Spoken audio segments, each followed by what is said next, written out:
Yeah, I feel like just watching some of your videos, it's a lot of the paths of travel seems to be not obvious to me. I mean, when you start mapping everything out, it's like, the way they dip around and go around and take longer routes where I think humans were the apex predators. So like that land bridge, Hmm. perfect. Yeah, I walk that every single time. Yeah. And so I feel like that's something kind of hard for someone just to figure out. And thankfully they have videos like yourself. But one of the other interesting things that I found was the amount of, I guess, you and we talked on the phone last week, but it was the efficiency of travel, morning versus evening. And I really want to dive into this because I feel that based off of what you had shown in your video, mornings seem to be a higher probability of connecting with a mature buck, Yeah. just by odds. Is that a fair assumption after your research? Yeah, no, it's definitely what I've seen, and whenever I say efficiency of travel, if their efficiency route of travel, I don't particularly mean if you have a point A and a point B. If you as a human wanted to walk from point A to point B, what would be the least amount of terrain dip up and down type thing to connect you from those two sections? Um, the thing that I'm noticing makes them extremely efficient, and oftentimes they are kind of taking the least difficult terrain route across from point A to point B. But the main thing that I'm focusing on is their ability to intersect doe trails all along the way. And that seems to be most of their mission from kind of like in my area, what I was noticing at least last year was like October 25th all the way into January.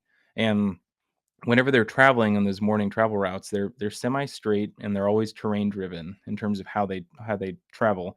And then all along the way, they're if you have a doe trail that's kind of going north to south, then they're almost always hitting it like east to west or slightly diagonal, or they're not walking perpendicular with it or parallel with it. And whenever they're doing so, as soon as they cross with the doe trail, they just stick their head down, they send check the ground, and they kind of stand there for a little while, and you that's whenever I realize like they are intersecting a trail at that moment because they stop and they hesitate for a little bit and they scent check the ground pretty hard.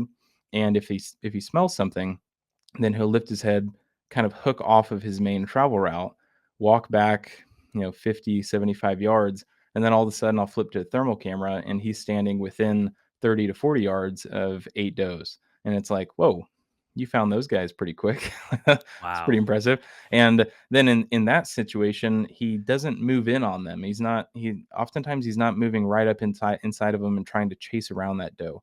He's still scent checking the ground all over the place. He's just kind of walking back and forth and trying to find and narrow down further which doe had piqued his interest in the first place. And if one is potentially an estrus, that's whenever he pushes in and he'll start to kind of find her out of the group and then shove her around and chase her out of the group and see if he can go better down.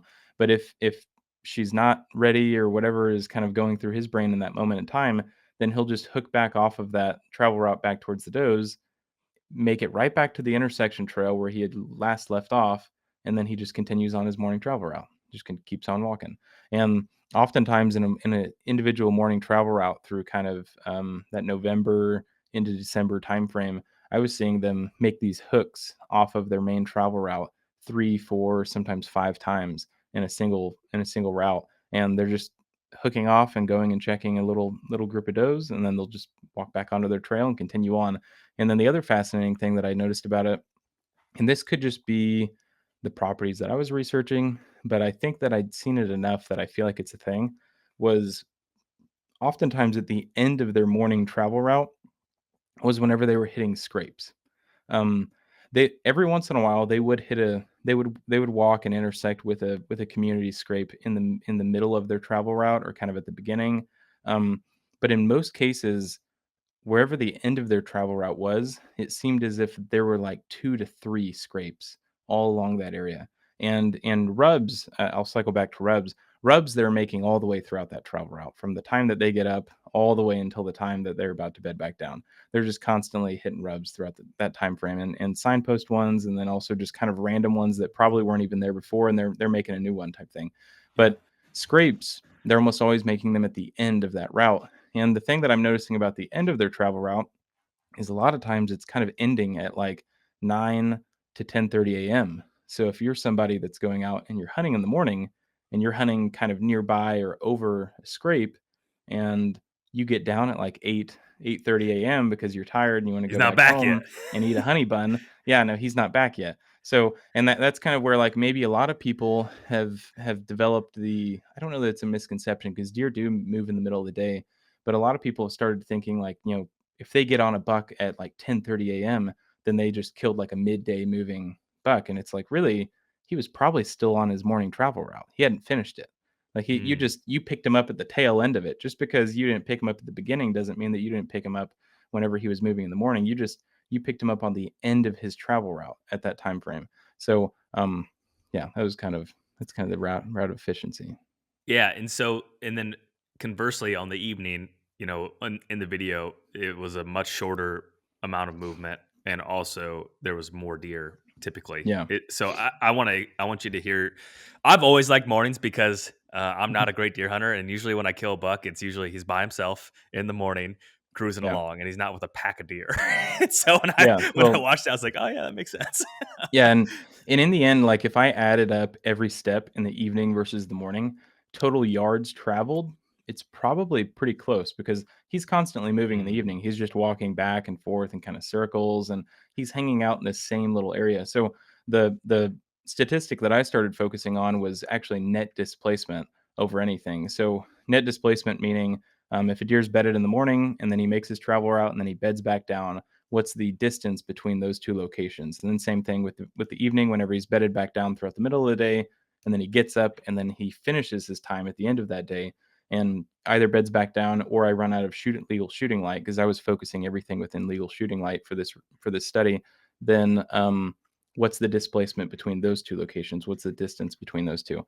And in the morning, it was almost always 4 times greater than in the evening. Every once in a while, I did find a deer where they just decided to go on a long trek in the evening time frame. mm, But for the most part, that was happening in the morning. And what that lended us to was a lot more solo style treks in the morning, which is where you're running into, where you're finding these lone traveling bucks and you're able to get on them without any other deer around. And oftentimes, whenever, kind of back whenever I did a lot of hunting and then photography, I was finding whenever I was out in the woods that um, I wouldn't see many deer. In the end, I would maybe see a doe walk by like 150 yards or something, but whenever the deer that would finally move 30 yards to me would come in, it was oftentimes a mature buck, and that's because I was positioning myself in locations where, you know, in terms of a high odds to see a lot of deer, probably not that great, but in terms of a high odds to see a mature buck walk past you, pretty awesome. And that's one thing that I think a lot of people that are hunters maybe need to get over just a little bit. If you're out there and you're in a really good spot and based off terrain features and habitat diversity and all these things, you're in a like 100 percenter. This has to be a great location, and there's also maybe fresh buck sign nearby and all sorts of stuff and all these great variables for you. Um, if you're going out and you're not seeing anything on those hunts, then in my opinion, you're just kind of upping your percentage odds every single time that you go back out into that same location, barring that you're going in and you're being undetected the entire time, entry and exit, and that you're potentially not blowing out any other deer in the area with your scent. Those kind of have to come in play. If you're going in and you're bumping like 15 deer on your way in and then like 10 deer on your way out, and then there's a doe down the ridge that's blowing all the way throughout the woods during your entire hunt, then okay, maybe don't go back to that location for a little yeah. while. But anyways, back to the evening. Yeah, the evening it was very um, lackadaisical, kind of lazy. A lot of the times, it just seemed as if they'd made it to their destination where they wanted to be, and they were kind of done. I mean, they checked out for the rest of the day. They're just going to hang around and browse, and every once in a while, they would interact with a doe that was potentially an estrus. Especially, I think whenever you get into that, especially the peak rut time frame, everything that I say, just throw it out the window. Like it doesn't really Just be apply in the woods. because yeah, just be in the woods because mature bucks are they're just hammering themselves to death during that time frame. And in terms of bedding frequency, they could make 3 to 5 beds during a single day, but those beds are only going to be like 15 to 30 minutes long, and they're going to take a quick little snooze, and then Back up. they're back up and on lightning, and they're trying to go out and find a doe as fast as they can. So, yeah, but outside of that time frame, what I'm noticing is the evenings, they're just very, very lazy behaving. And like you'd said, they're hanging around a lot of other deer in that time frame as well, which just makes hunting evenings a little bit more difficult. Even if you're a private land hunter and you're able to hunt over food plots and these custom situations that you've built for yourself, then you're not only fooling him, you're fooling all the other noses and eyes in the area. And you can even back off of that area and back into a staging area, but a lot of deer are traveling through that staging area as well, and they're just walking straight through them. And I don't know, it's a lot more of a difficult situation. And a lot of things are also variable dependent upon how your season has gone. If you have really high acorn production, your food plots hunting in them specifically might not be as viable. You might want to back out into the timber where there's acorns. And if it's deep winter and it snowed on the ground and all you're offering them in a food plot is winter rye, which is not that digestible and they really don't like it that often until they have to eat it, then are you going to go in and you're going to eat the winter rye that's underneath the snow, or are you going to eat the high fat content, even though it's a little bit more acidic at this point, acorn that's out in the woods? So kind of think from the perspective of something that's trying to survive, they're going to choose the acorns in that situation. So yeah, I'm not sure if I answer your question. I feel like I'm rambling on at this No, no, this is moment, all but great. No, yeah. I think that illustrates kind of the point that I wanted to hear from your perspective about the movement in the morning versus evening.